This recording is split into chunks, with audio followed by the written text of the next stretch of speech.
अस्सलाम वालेकुम, welcome to SK creations. आज है सब्ज़ी का अचार, वो भी पानी में बना हुआ। पुलाव के साथ स्पेशली बहुत अच्छा लगता है। चीज़ें जो हमें चाहिए होंगी वो देख लेते हैं कि क्या क्या डलेगा इस अचार में। शलजम और गाजर धो के पील करके मैंने काट ली थी। इसी तरह मैंने एक फूल गोभी लेके धो के काट लिया।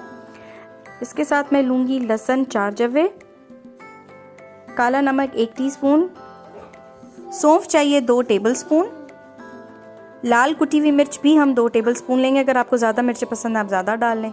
1 टीस्पून हमें नमक चाहिए। ये राई के दाने हैं, ये साबित हैं, इनको मैंने पीस लेना है और 5 टेबलस्पून मैंने पिसा हुआ डालना है। तरीका इसका ये है कि आपने एक बड़ा पतीला लेना है और उसके अंदर पानी को बॉईल करना है। जब वो अच्छे से उबल जाएगा तो उसके अंदर मैंने सब्ज़ी डाल देनी है।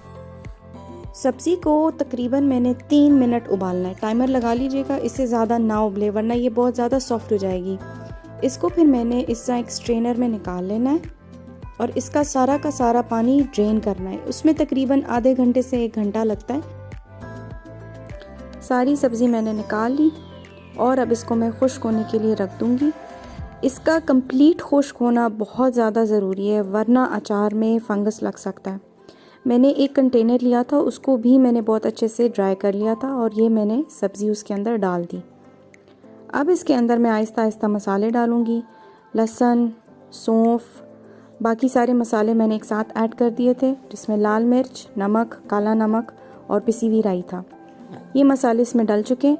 अब मैं इसको अच्छे से शेक करूँगी ताकि मसाले इक्वली सब्ज़ी पे कोट हो जाए।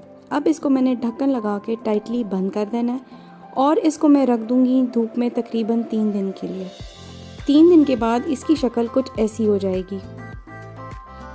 अब फिर मैंने एक पतीला लेना है और उसके अंदर पानी उबालना है। पानी को ठंडा होने दूंगी। उसके बाद मैंने इस कंटेनर के अंदर इस पानी को डाल देना है। इस अचार को कम से कम आपने 7 से 10 दिन तक रखना है ताकि ये खट्टा हो जाए। ये पुलाव के साथ, बिरयानी के साथ बहुत ज़्यादा अच्छा लगता है। जो लोग डाइट पे उनके लिए स्पेशली बहुत अच्छा है क्योंकि इसके अंदर बिल्कुल भी ऑयल नहीं और इससे गला ख़राब नहीं होता। Thank you for watching and please do give it a try.